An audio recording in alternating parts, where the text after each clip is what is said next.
Hello. I'm walking home while wearing a tie. I walked about 3 miles because I dropped my car off. It's about to rain. And I wanted to try something new and innovate just settings. I thought this was an unusual sort of setting for a video.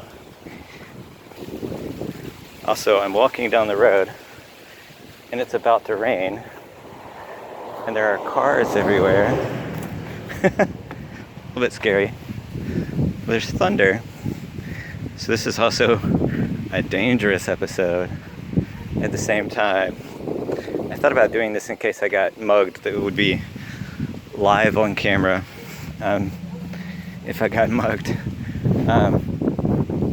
But also I'm out with my neighbors all around. So if they catch me doing this, it'll be embarrassing. So it's dangerous on multiple levels. But you know what's really bad at fostering innovation and danger and novelty and new forms and new things and advancement? The clouds, you say? Look how beautiful those evil-looking clouds are. I'm coming home now. The clouds are terrifying. That's what I want on my tombstone. I'm coming home now. The clouds are terrifying. Also weirdness and surreality. You know what's really bad at fostering that? The creative writing workshop. That's right. It's really bad at fostering all those things. For various reasons. And it is an unusual setting for me to talk about that. With out of breath especially. Anyway, I've been doing a little research on that for school, for a composition class. And I'll probably talk about some of the articles I found when I have the articles in front of me. But the analogy to composition class is a good way to critique some of the problems with the creative writing. I'm out of breath. Hold on, there's a car coming. One of my favorite trees in this neighborhood, Palmetto, state tree of South Carolina. You know something else creative writing workshops are really bad at fostering? Randomness. What if I love randomness, you say? What if I really love chaos? Creative writing workshops are not the place for you. What if I like Hemingway? What if I like efficiency? What if I like simplicity? What if I like conformity? Then creative writing workshops are a place for you. Not if you like breaking away from the norm. So anyway, I was doing some of the research on creative writing workshops for my composition class, and there's an analogy. This is going to be so bouncy. An analogy, I've thought of this analogy before, but I think if you compared some of the problems with the creative writing workshop to a composition class where students are just writing essays, this is why I'm dressed up, because I was teaching composition, where students are just writing essays, if you told any composition teacher, this composition class, anyone who was trained composition professor, I got my training from Clemson University, but if you told any trained composition professor, I only teach grammar, I only teach proofreading, that would be a problem. That would be a really bad approach. But to composition, for many reasons, because that's such a limited scope of what composition class really should cover. But the defenses you'll read, oh, here comes a car. So I'm not claiming that creative writing workshops only teach that stuff, but what I'm claiming is that when you read defenses, and that's what I've been doing, is reading some defenses of the workshop structure. When you read these defenses of the workshop structure, they'll say things like, I appreciated getting so much attention on my prose, and it helped me tighten up my prose and things like that. And that's great. I'm stepping on trash over here. Oh, thunder. There's the thunder. Yep. This is getting dangerous. Dangerous on so many levels. I'm about to get struck by lightning. That would be crazy. A lot of weird dream signs happened today. I might have talked about dream signs. I had a dream that the dark man who lives in my house is named Kamazatz. And I happened to watch Wrinkle in Time. I thought we were watching Peter Pan, but we were watching Wrinkle in Time. And the planet there is Kamazatz. These are bad signs. If something really bad happens to me, it's because the dark man Kamazatz who lived in my house has gotten me. Dream signs are fun to interpret. I'm not crazy. I don't actually believe them, but they are fun. So anyway, if I can catch my breath, I'm almost home. But the defenses... Hey, I'm back. Okay, I said I wanted some innovation and spontaneity and danger and chaos. And the camera cut off and I was just talking away. I'm not sure what all I missed. But maybe I'll just boil down to my main point. Here comes Maggie on top of my work clothes. All over my work clothes. You went running around in that mud, didn't you? You went running around in that mud, and you're gonna get all over my work clothes. Oh yes, I love you too. Oh, I love you too. Oh, here comes most of them. Oh God! Don't rip my clothes. Don't rip my clothes, please. Okay. Here comes both of them. Here comes both of them. Oh God. Oh God. Okay. Why are you fighting on top of me? Okay. Anyway. I thought I would get around to my main point. My main point is just commonly, this might end up being really repetitive and random and scattered, but I like that. But my main point is, hey Maggie. Yes, you can get in my face, that's fine. Okay, now, let me try to get to my main point. These videos are always chaotic. What am I talking about? But I like them that way. When you hear a defense of creative writing workshops, they tend to be something like, help me understand how to proofread my own text.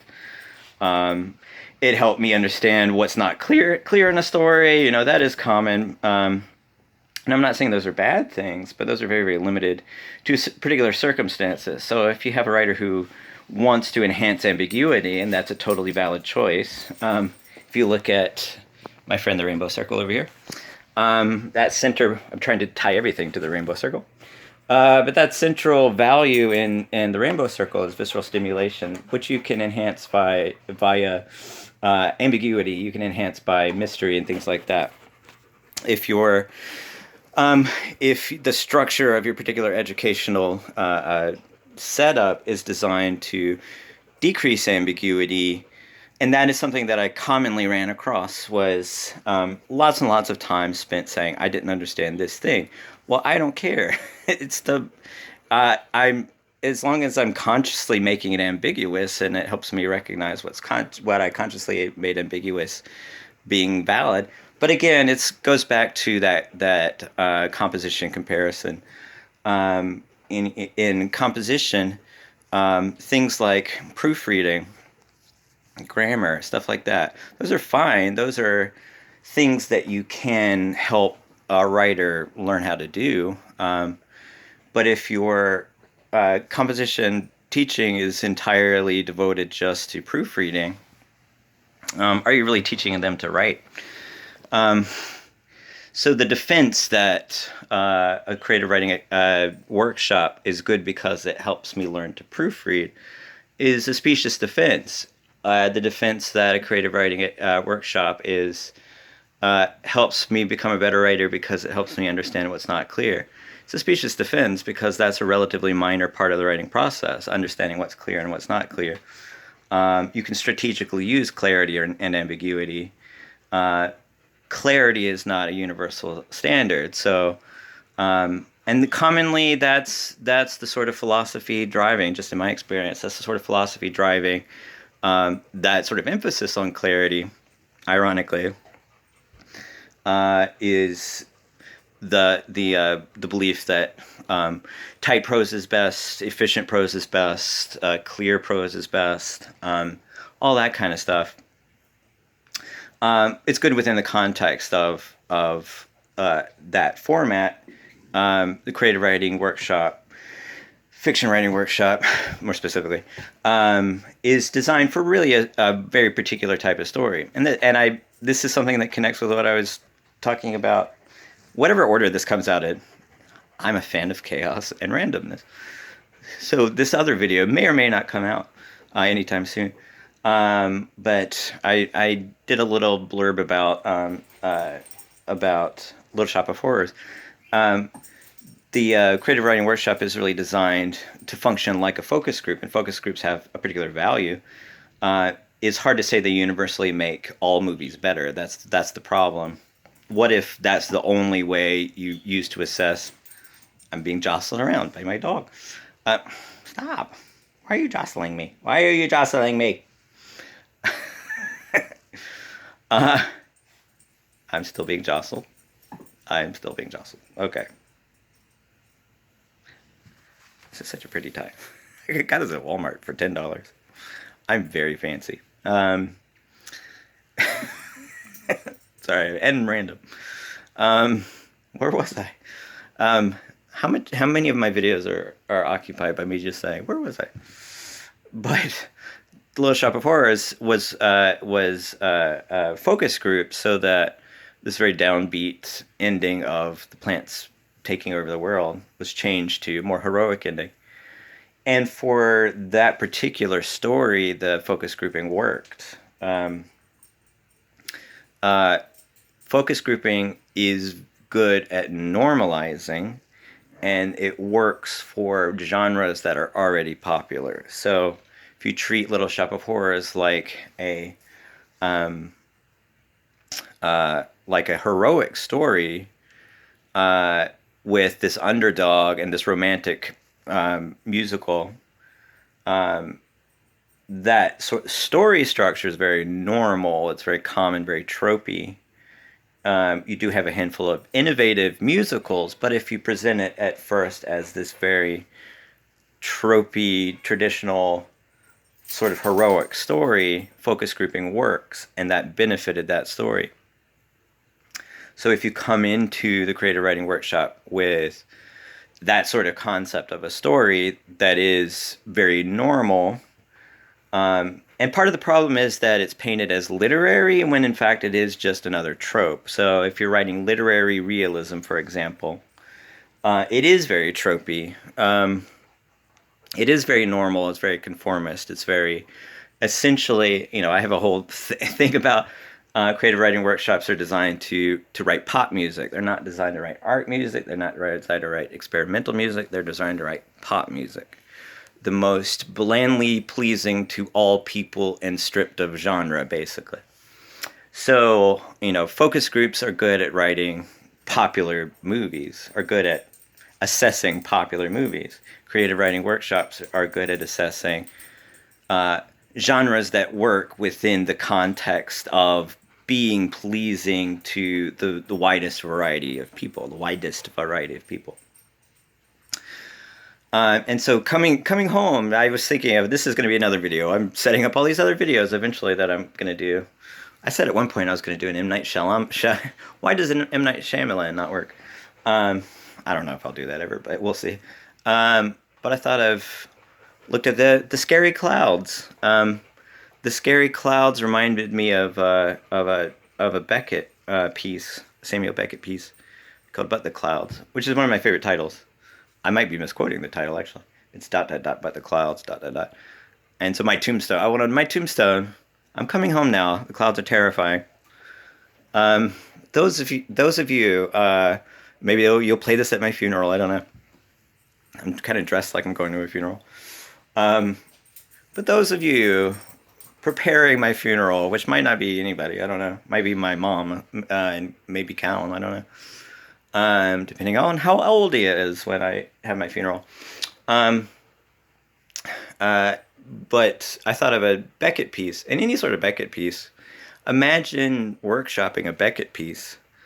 Um, imagine, I mean, just maybe not but the clouds, but imagine workshopping.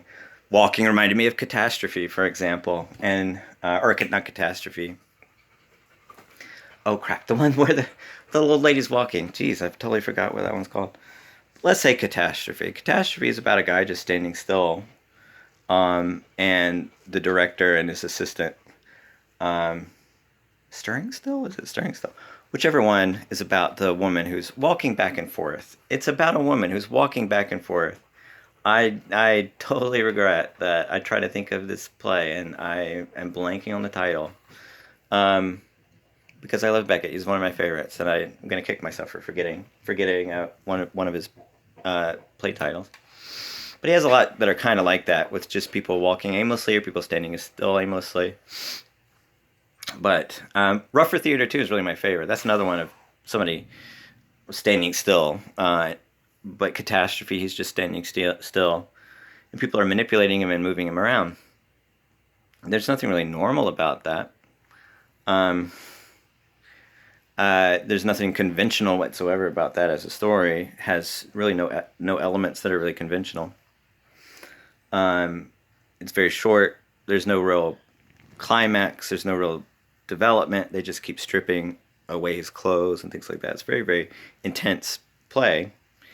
And extremely ambiguous. So just imagine, submitting something like Catastrophe and saying, doing a workshop about that and having the response be, I didn't understand why.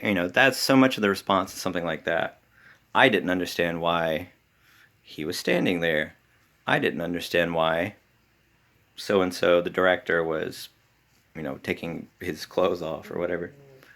I didn't understand who this was. I didn't get his or her motivation. So, and catastrophe means the end of a tragedy. And Beckett wrote a lot of tragic comedies that were random and ambiguous. Not random. I mean, random might be the wrong word for it. They were definitely ambiguous. And so that seems like a way to end to end it all. I didn't die by the thunder and the lightning, I should say. You wouldn't die by thunder anyway. I didn't die by the lightning or the cars hitting me. If Camazot's the dark man who lives in my son's bedroom, the bat god dark man, please don't kill me, Camazot. If he kills me, this might be the last video I ever make, but hopefully he will not. That's why you have cats, to protect you from dark entities like Camazot's the bat god. Hooray for randomness. I love randomness. Okay. See you next time.